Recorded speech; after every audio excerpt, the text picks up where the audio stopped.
Só eu sei o que é melhor pra mim. Não, não é assim. Só eu sei o que é melhor pra mim. Não, não é o fim.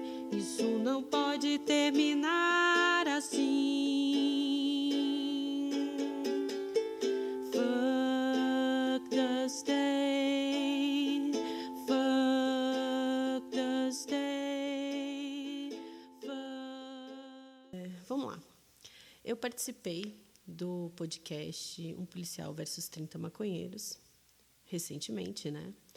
E teve algumas pessoas comentando, pessoas que seguem a banda, e teve até alguns reacts comentando sobre a minha fala, sobre o meu argumento. Algumas pessoas acharam boas, outras pessoas são contra a legalização da maconha. Então, eu vim aqui esclarecer um pouco o meu ponto de vista. O formato do podcast é um formato que não comporta uma discussão um pouco mais aprofundada, né? É sempre uma coisa muito rápida, tem aquela coisa da emoção de você estar lá, correr para argumentar alguma coisa rápida, enfim. Então, eu vim aqui para tentar colocar o meu ponto, né, da maneira completa, para as pessoas entenderem, até as pessoas que seguem a banda, que têm se colocam de maneira política um pouco mais à direita. A nossa banda é libertária, né? Mas a gente também flerta muito com a direita, porque temos muitos assuntos em comum, muitas pautas em comum, né? Bom, em primeiro lugar, eu resolvi participar desse podcast porque eu soube que haveria um debate sobre a legalização da maconha. E, no caso, eu tenho uma opinião sobre isso e eu achei interessante participar. Depois é que vem o nome. Depois que eu já estava lá participando do grupo de pessoas convidadas para participar, que foi dado o nome, Um Policial versus 30 Maconheiros. Isso é um nome para dar visibilidade. Então, tipo, eu aceitei, assim, mesmo não sendo maconheira. Eu não consumo maconha. Mas eu aceitei porque seria o preço, né? Ser taxada de maconheira seria o preço para estar lá, enfim, dando o meu argumento. E era isso que eu queria, esse era o meu interesse. Bom, para quem não me conhece, eu sou a Júlia Belic, eu sou vocalista da banda Desacorde. A Desacorde é uma banda anarcocapitalista, né? A gente tem um tema, nossas músicas são temáticas. O anarcocapitalismo é uma maneira de pensar voltada para a ética, né? Ela é um conhecimento, um movimento que se derivou da escola austríaca. Então, não é exatamente uma ideologia, é um diagnóstico ético, né? É um estudo da ética e um posicionamento social. Não somos nem de direita nem de esquerda, somos libertários. O Lucas, por exemplo, que é o guitarrista da nossa banda, ele já vai para um lado mais monarquista. Mas somos todos para o mercado, né? O Rick é ANCAP como eu também. E somos extremamente pró-mercado, pró-liberdade, pró-propriedade privada. É isso que a gente defende. Interessado em saber mais, né, sobre a escola austríaca, o anarcocapitalismo, existem autores bem conhecidos como o Ludwig von Mises, o Murray Rothbard, um dos mais atuais também, o Hans Hermann Hoppe.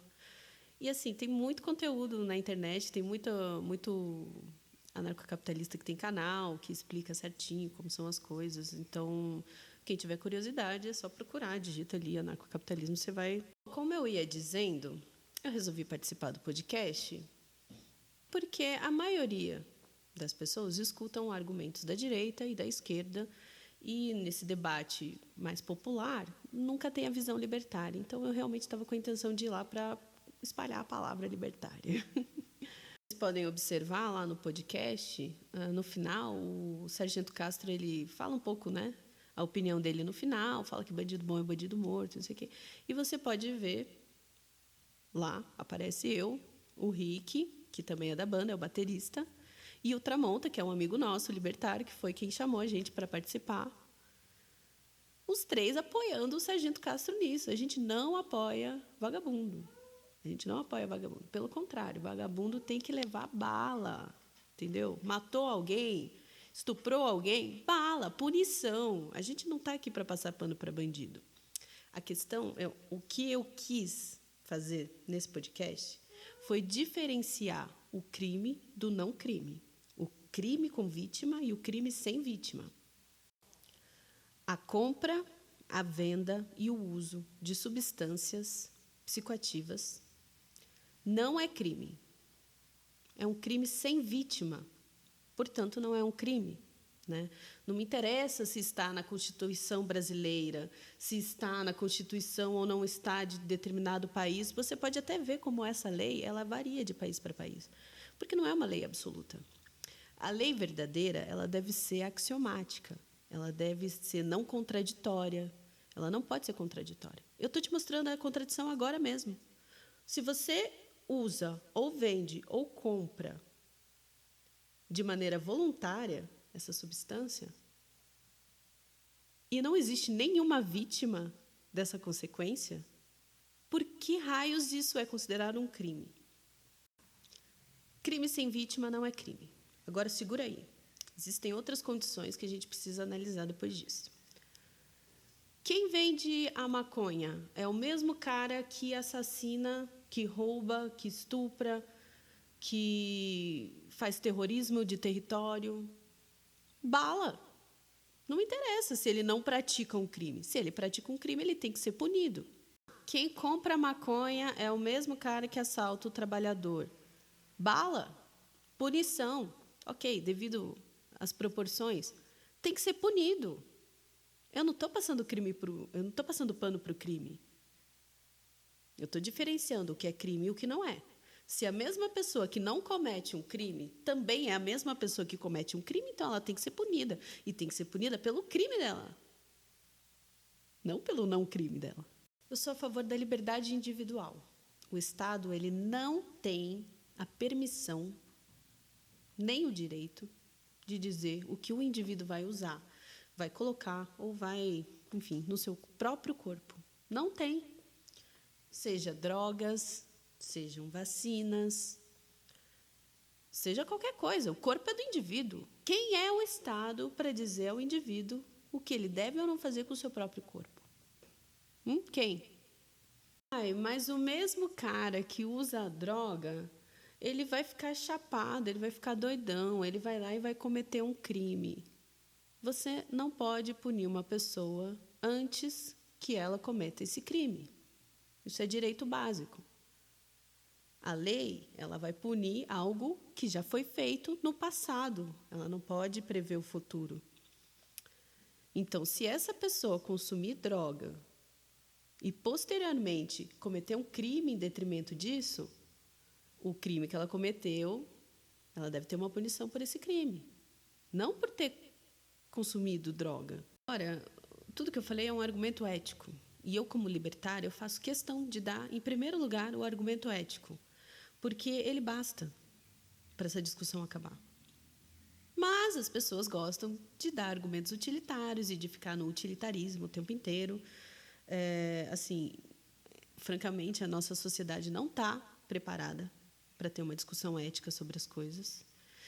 E é engraçado, porque depois que você começa a estudar a ética e começa a entender os argumentos utilitários de economia, né? Você começa a procurar um pouco mais isso de maneira honesta, você percebe que, na verdade, a utilidade ela está intrinsecamente ligada à ética. Eu fui lá no podcast e eu também dei um argumento utilitário. Porque, né, já que as pessoas nos convencem apenas com a ética, vamos lá. Eu dei um argumento econômico, considerando os incentivos naturais que acontecem dentro da economia e as intervenções, como elas reagem, né? Pessoas querem usar maconha, certo? Logo, existe uma demanda por maconha. Quando existe uma demanda por maconha, ou por qualquer outro produto, existe um incentivo no mercado para que pessoas entrem ofertando esse produto. E aí vem o Estado e ele proíbe a venda desse produto, a comercialização desse produto. O que acontece? Pessoas que entrarem para esse mercado serão punidas com força Logo, pessoas pacíficas não vão entrar nesse mercado. Quem vai entrar para esse mercado? Porque a demanda está ali. E tem mais. Se você proíbe, tem menos pessoas ofertando o produto. Logo, a quantidade de produtos no mercado diminui e a demanda continua. Portanto, o valor dele aumenta. As pessoas pagariam mais caro para ter aquele produto. Ou seja, o incentivo para que alguém entre nesse mercado para vender esse produto vai aumentar também. E aí, quem que vai entrar para esse mercado? É o surfista lá de boinha? É o tiozinho da farmácia? Não. É um cara que tem força. É um cara que tem propensão para a violência, porque ele vai ter que resistir à proibição do Estado.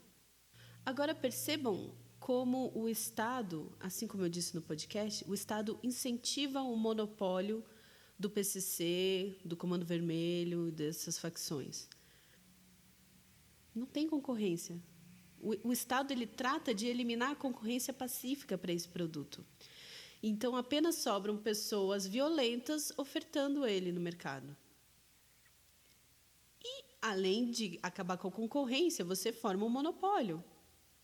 Entende? Toda a demanda fica inteira sendo suprida apenas por poucos. O Estado garante o monopólio das drogas. O que está aí é por culpa da proibição. E, assim, eu sou contra o uso de maconha. Eu não uso porque eu acho que faz mal. Não acho, faz mal, né? Maconha faz mal. Beleza, tem um uso medicinal, é um percentual pequeno e ele vai ser usado como medicamento, é outra coisa. Agora, de maneira recreativa, a maconha faz muito mal. E eu acho moralmente reprovável.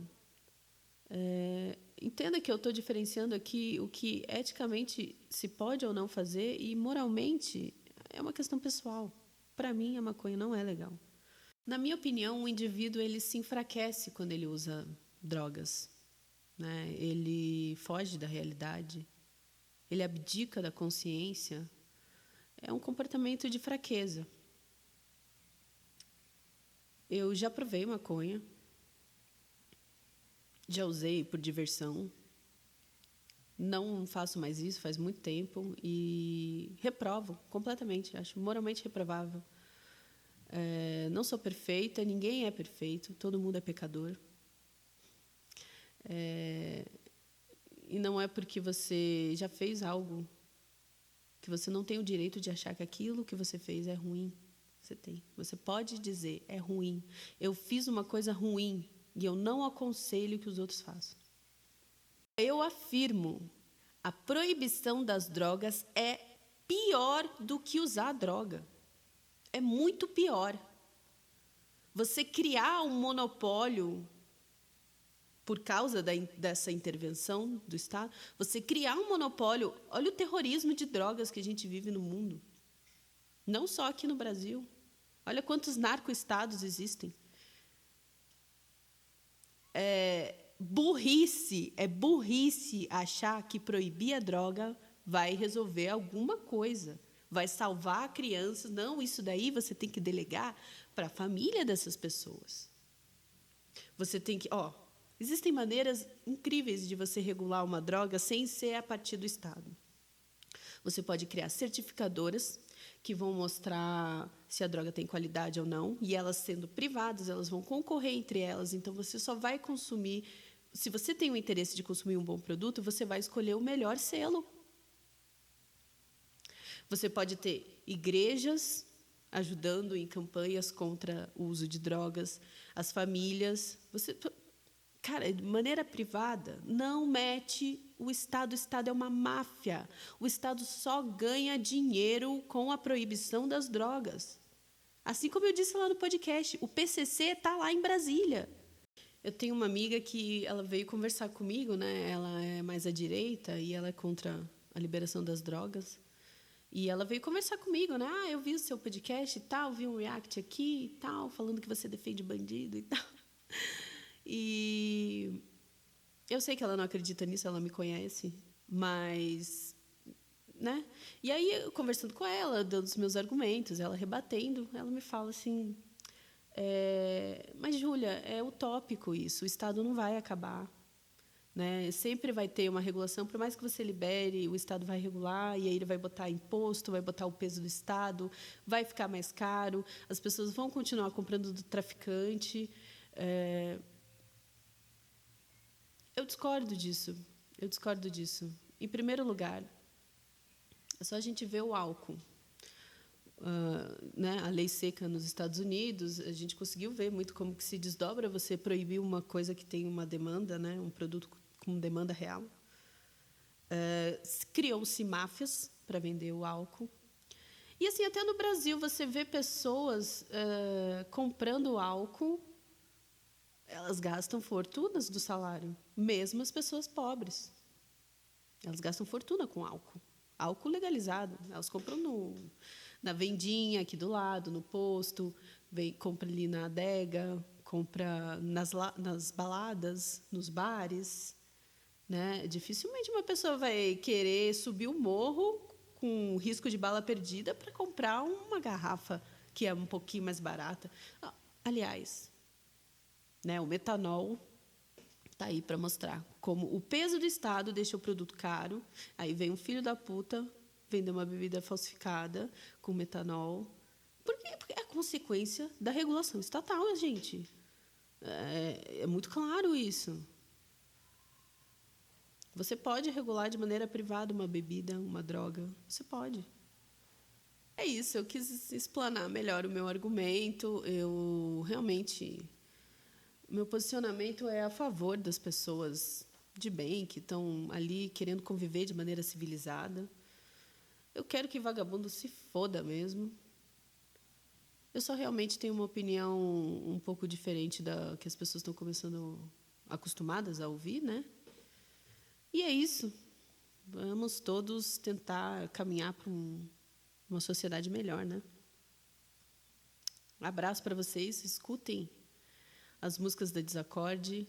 Acompanhem a banda. A gente está numa fase aí de algumas coisas novas, diferentes. Estamos para lançar um EP com 4 músicas. Logo mais, aí até o final do ano, a gente lança esse EP. E, cara, tem muita coisa boa aí. Muita coisa boa vindo. Só para avisar vocês, essa aqui é a bandeira da Desacorde. A nossa logo mudou. A gente já postou no Instagram a logo nova. E é isso aí. A gente está numa fase aí que a gente está fazendo umas coisas novas.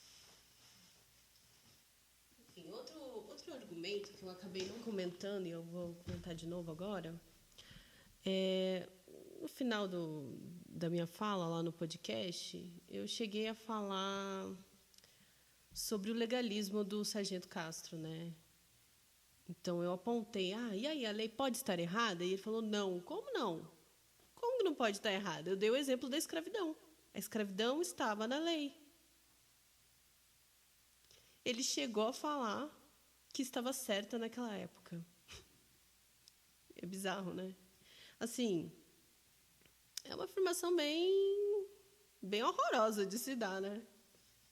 Mas, assim, eu não acredito que ele seja racista ou sei lá o quê. Eu acho que ele estava ali a ponto de cair na contradição dele. Então, ele deu um argumento assim de desespero. Não estou levando para a má fé dele. Mas, realmente, é um absurdo pensar que a lei não pode estar errada, a lei do Estado não pode estar errada. É um absurdo isso. Eu aconselho as pessoas a estudarem um pouco sobre justnaturalismo, positivismo. É difícil isso aí.